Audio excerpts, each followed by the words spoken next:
ሳታውቀው ሕይወትህን እያበላሹ ያሉ 4 የድብቅ ስንፍና ምልክቶች። አሁን በጥያቄ እንጀምር።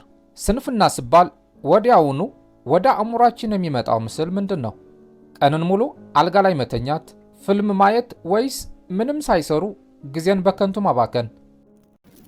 እንዲህ አይነቱን ግልጽ ስንፍና በቀላሉ ልንነቃበት እንችላለን፣ ምክንያቱም ጥፋተኝነቱ በግልጽ ይታያል። ነገር ግን ራሱን በከፍተኛ ሥራ መብዛት እንዲሁም መጠመድ ውስጥ የሚደብቅ ሁልጊዜ ደክሞን እየዋለ ነገር ግን የትም የማያደርሰን አንድ እጅግ አደገኛና ድብቅ ስንፍና አለ። ይህ ስንፍና ሳታውቀው በየቀኑ ሕይወትህን፣ ጊዜህንና የወደፊት ዕድልህን እየበላው ይገኛል። በሳይኮሎጂ እውነታው አስገራሚ ነው። ብዙ ጊዜ በሥራ ተጠምደናል የምንል ሰዎች ሰነፎች ልንሆን እንችላለን። ዋናውና ሕይወታችን የሚቀይረው ከባድ ሥራ ላለመስራት ስንል ብቻ ትናንሽና ትርጉም የሌላቸው ሥራዎችን እየፈለግን ራሳችን በከንቱ እናደክማለን። ዛሬ በዚህ ቪዲዮ ውስጥ ሳታውቀው ሕይወትህን እያበላሹ ያሉ 4 ዋና ዋና የድብቅ ስንፍና ምልክቶችና ከዚህ የስነ-ልቦና ወጥመድ የምትወጣበትን መንገዶች በዝርዝር እንመለከታለን። እስከ መጨረሻው በጥንቃቄ ተከታተለኝ። ወደ ዋና ምልክቶቹ ከመግባታችን በፊት ላይክ እና ሼር ማድረጋችሁ እንዲሁም ለቻናሉ አዲስ ከሆናችሁ ሳብስክራይብ ማድረጋችሁን አትርሱ። አሁን ወደ ዋና ምልክቶቹ እንለፍ። ምልክት 1 በትናንሽና በተራ ስራዎች መጠመድ። የመጀመሪያውና ዋነኛው የድብቅ ስንፍና ምልክት በትናንሽ ስራዎች ተጠምዶ መዋል ወይም በሳይኮሎጂ ፕሮዳክቲቭ ፕሮካስቲኔሽን የሚባለው ክስተት ነው። ዛሬ መስራት ያለብህ እጅግ ወሳኝ የሆነ ጥናት ፕሮጀክት፣ የሥራ ዕቅድ ወይም የሕይወትን አቅጣጫ የሚቀይር ከባድ ተግባር ሊሆን ይችላል። አንተ ግን ያንን ከባድ ሥራ ከመጀመር ይልቅ ወዲያውኑ ክፍልህን ማጽዳት፣ የድሮ ኢሜይሎችህን ማስተካከል ወይም የስልክህን ፋይሎች ማደራጀት ትጀምራለህ። በቀኑ መጨረሻ ላይ በጣም ይደክመሃል፣ ብዙ ሥራዎችንም አከናውነሃል። ነገር ግን ወደ ዋናው ግብህ ወይም ዓላማህ አንድ እርምጃ አልተራመድክም። ይህ ድብቅ ስንፍና ነው፣ ምክንያቱም አእምሮህ ከዋናው ሥራ የሚመጣው ስነልቦናዊ ውጥረትና ፍርሃት ለመሸሽ ስል ብቻ አንተን በትናንሽ ተግባራት ላይ በማጥመድ ውጤታማ የሆንክ አስመስሎ ያታልልሃል። ተጠምዶ መዋልና ውጤታማ መሆን ፍጹም የተለያዩ ነገሮች ናቸው። ምልክት 2 ከመጠን በላይ ማቀድና አለመጀመር ኦቨር ፕላኒንግ። ሁለተኛው አስከፊ የድብቅ ስንፍና ምልክት ከመጠን በላይ ማቀድ፣ መመራመርና መረጃዎችን መሰብሰብ እንጂ ወደ ተግባር በፍጹም አለመግባት ነው። አንድ አዲስ ሥራ፣ ንግድ ወይም ትምህርት ለመጀመር ስታስብ ቀናትና ሳምንታትን በእቅድ ላይ ብቻ ታሳልፋለህ። ማስታወሻ ደብተርህ በአዳዲስ ሐሳቦች ትሞላለህ። በደቂቃዎች የተከፋፈለ ፕሮግራም ታወጣለህ። መጽሐፍትና ቪዲዮዎችንም ታያለህ።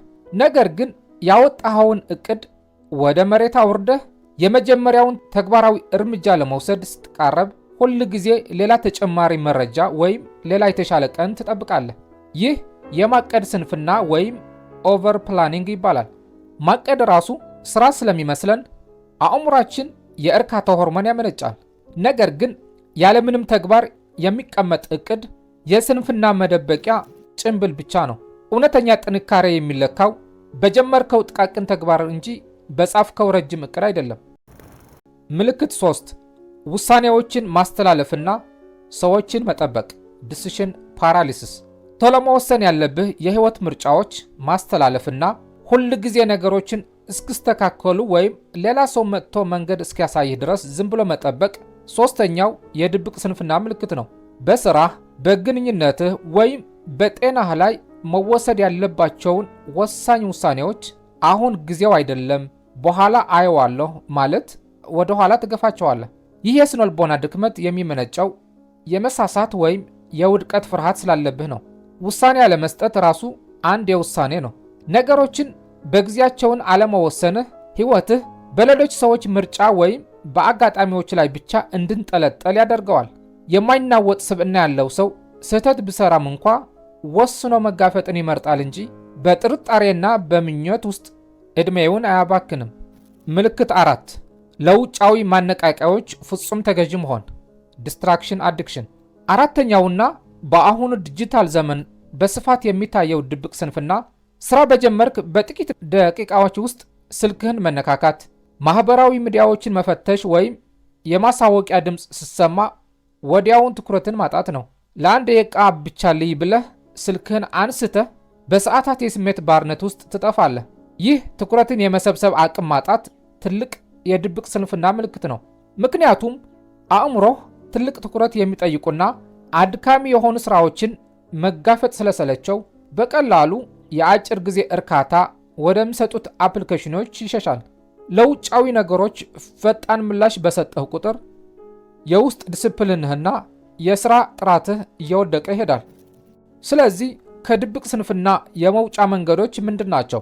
ይህንን ረቂቅ ወጥመድ በሚገባ ከተረዳኸው በኋላ ራስህን ከድብቅ ስንፍና አውጥተህ ወደ እውነተኛ ውጤታማነት የምትመልስባቸው እነዚህ 4 መንገዶች እነግርሃለሁ። መንገድ 1 እውነታውን በሐቀኝነት መቀበል። መጀመሪያ ላይ እየሰራሁት ያለሁት ሥራ በእውነት ወሳኝ ነው ወይስ ከመሸሽ የመጣ ነው ብለህ ራስህን ጠይቅ። ራስን አለማታለል የነጻነት መጀመሪያ ነው። ያለውን እውነታ መቀበል አለብህ። የምትሰራቸው የዕለት ተዕለት ሥራዎችህን ገምግም። በሥራ ላይ ተጠምደህ እንድትውል የሚያደርጉ ናቸው ወይስ ሕይወትህን የሚቀይሩና የሕይወትህን ዓላማ እንድትሳካ የሚያግዙህ ናቸው? መንገድ 2 የመጀመሪያዎችን 5 ደቂቃዎች መጋፈጥ። ማንኛውም ከባድ ሥራ ስታስብ ሙሉውን ሥራ ለማጠናቀቅ አትጨነቅ። ለ5 ደቂቃ ብቻ እቀመጣለሁ ብለህ ጀምረው። አንዴ ከጀመርከው በኋላ የአእምሮህ የመቃወም ኃይል ይቀንሳል። መንገድ 3 መረጃ አመጋገብ ላይ መሆን። ዋናውን ሥራህ ስትሰራ ስልክህን ሙሉ በሙሉ ከክፍል አውጣ ወይም አጥፋው። ትኩረትን የሚከፋፍሉ ነገሮች በራቅ ቁጥር የሥራ አቅምህ በከፍተኛ ሁኔታ ይጨምራል። ይህ ማለት የምትሰራበት ቦታ ከሚረብሹ ነገሮች ላይ የራቀ መሆን አለበት ማለት ነው። በሕይወትህ ላይ የሚረብሹ ሰዎች ካሉ፣ የሶሻል ሚዲያ ፕላትፎርሞች ካሉ ሥራ በምትሰራበት ጊዜ እነዚህ ነገሮችን ከሕይወትህ ለጊዜውም ቢሆን አርቃቸው ማለት ነው። መንገድ 4 በመርህ መመራት እንጂ ስሜትን አለመጠበቅ። ሥራ ለመስራት ስሜትህ ደስ ክለው ወይም መነሳሳት እስኪመጣ ድረስ አትጠብቅ። ዲስፕሊን ማለት ስሜትህ ባይፈልግም እንኳ መደረግ ያለበትን ነገር በጊዜው ማድረግ ማለት ነው። ይህ የሚያሳየው በሞቲቬሽን ብቻ ሳይሆን በዲስፕሊን መስራት እንዳለብህ ነው። ለማጠቃለል ያክል ስንፍና ሁል ጊዜ ሶፋ ላይ ተኝቶ መዋል ብቻ አይደለም። ሥራ በዝቶብን እየዋለ ነገር ግን ምንም ውጤት አለማምጣትም ትልቅ ስንፍና ነው። ለራሳችሁ የምትሰጡት ክብር እና የምታስቀምጡት የዲስፕሊን መስመር የሕይወታችሁ ጥራት ይወስነዋል። ራሱን የሚመራና በድብቅ ስንፍና የማይሸወድ ጠንካራ ስብዕና ይኖራችሁ። ይህ ቪዲዮ ጠቃሚ ዕውቀት እንደሰጣችሁ ተስፋ አደርጋለሁ። ይዘቱ ከተመቻችሁ ላይክ እና ሼር ማድረጋችሁ እንዲሁም ጠቃሚ ዕውቀቶችን ለማግኘት ቻናሉን ሳብስክራይብ ማድረጋችሁ እንዳትረሱ። አስተያየታችሁን ኮሜንት ሴክሽን ላይ አስቀምጡልኝ። በሚቀጥለው ቪዲዮ በሌላ ርዕስ እስከምንገናኝ ድረስ ሰላም ሁኑ። ቻው።